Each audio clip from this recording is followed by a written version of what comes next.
Jara. She was born with tricuspid valve atresia in 1986 and grew up in Germany. She has had a Fontan surgery at 4 years old. Since then, she studied and worked in many other countries in the US and the UK. Following her latest open heart surgery in 2015, she's launched a blog, Optimistic Heart, where she advocates for an active and fun-filled life despite having a congenital heart defect, and shares her experiences of living with only half a functioning heart. Currently, she's working full-time as an executive assistant at an investment firm in London, fair play, because I can't do anything more than part-time, so honestly, fair play, and is doing a PhD at University of Birmingham to study the everyday life of adult Fontan patients. I will now pass over to Jara. Thank you.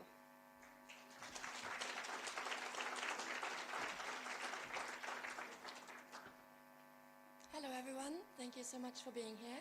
Thank you for the introduction, Hannah.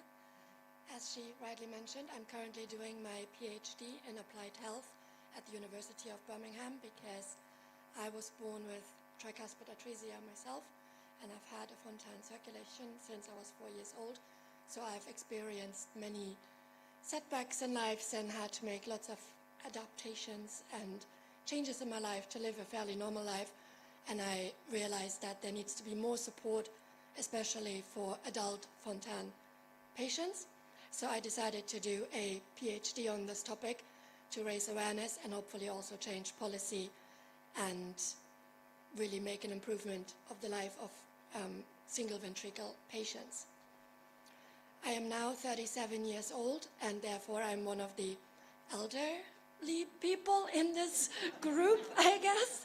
I'm always one of the oldest patients wherever I go, which is very bizarre. And when I go back home to Germany, I'm going to the doctors, I'm still in the pediatrician's ward, which is very weird, but it's always great to see parents talk to me and ask me about how I'm doing, and I'm happy to tell them everything about my life, obviously. I'm currently also working as the executive assistant at an investment firm in London, which is good fun, and I'm very fortunate that I can work full-time. Lots of other Fontan patients or single ventricle patients sadly cannot work full-time, only part-time or maybe not at all, which is why I also want to raise more awareness and create more and better support for patients like us so that we can live as normally and compete with our healthy peers just as much as everyone else can. So, as you know, our hearts are very different to a healthy heart. We only have half a working heart, which means we only have half the pumping function. My oxygen level is, or my oxygen saturation is at around 80%, which is why my lips are always blue. My breathing is definitely different to other people. You can hear me exhale, inhale louder than others, and it just shows that we have to put a lot more effort into everything we do and adapt our lives a lot more than others. So it gave me the idea to do the PhD, and I've done a Master's of Science first because I needed to qualify for the PhD. I recently passed the exam for it, and I'm only doing the PhD part-time because otherwise I couldn't do everything full-time. But currently there are 3,000 people living with a Fontan circulation in the UK and 70,000 internationally, so that's quite a big group. And luckily, because of the advances in medicine, there are more and more people with this heart condition now surviving, which is amazing. And the studies show that there will be around 150,000 within the next 20 years, which is a big group. And the current literature always just focuses on the medical advances and how the Fontan surgery has to be improved and how it's getting better and better, but it's not focusing very much on what is the lived experience of adults living with this heart condition.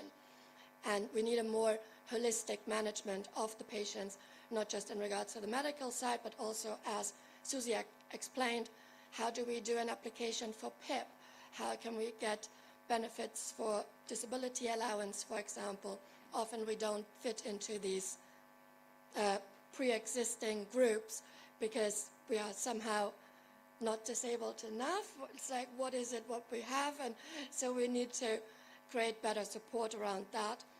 And so in my previous studies in the Masters of Science, I have noticed that some of the previous studies have been quite outdated, some of the advice, as for example, exercise, as we've learned a lot about today. Exercise is actually very beneficial, and so we need to promote exercise more. And with the help of exercise, our heart can actually get better, but of course everything within our means. And so it shows that the studies that are currently existing need to be updated and not just be about the medical guidance, but also how do we actually live with this heart condition? How do we live as an adult? How do we work? How do we have sex? How do we date? How do we live with the scars on our body? How do we integrate medication in our life? How can I get pregnant? Do I want to be pregnant with this? Is it possible? And all these kind of questions that children don't yet have to face, luckily, but as an adult, you want to live as normal as possible. So I would like to do a PhD that really analyzes all these questions. And I think with the help of my PhD, I can really go more into detail with one-on-one interviews of patients, but also their families, because I noticed that, of course, the person with the heart condition, the fact that they live in this family impacts the whole family. It's not just for one person. It has an effect on the siblings, on the partner they date, on the parents they have. Everyone adapts. Everyone has to deal with it. And we need to find a way of best practice of how do we live together in the best way to support each other. I've done a interview, a focus group so far. That was the first stage, to develop an interview topic guide where you create all the questions for the interviews. And in my interviews, I've included people in their 20s and 30s because this group is the least researched. And as you might know, the Fontan surgery was only invented in 1971, so that's very recent. I've had mine in 1990, so now I'm one of the generations that is actually surviving into adulthood for the very first time for this far. So there are no comparable cases, and we are being the test bunnies, which is slightly scary. And I'm working with the university hospitals in Birmingham, as for example Queen Elizabeth, because they have one of the biggest Fontan populations in the UK, and they're helping me to recruit participants for the interviews, which is very helpful. As a method of this PhD, I'm using qualitative research, of course, because the interviews, they're really helpful to get a personal insight of individuals, their experience. People can express in their own words their emotions, their difficulties, and their wishes. And with the help of thematic analysis, I can find out topics, different patterns in this qualitative data, what is important to these patients. And so far, the main findings were, first topic was living carefully, how people adapt their life around the heart condition. So as I mentioned, lots of adults cannot work full-time, they only work part-time. So maybe they need benefits on the side to get financial support. Because they only work part-time, many still live at home, but actually most of the people I interviewed, they would love to move out and just live on their own as every other adult.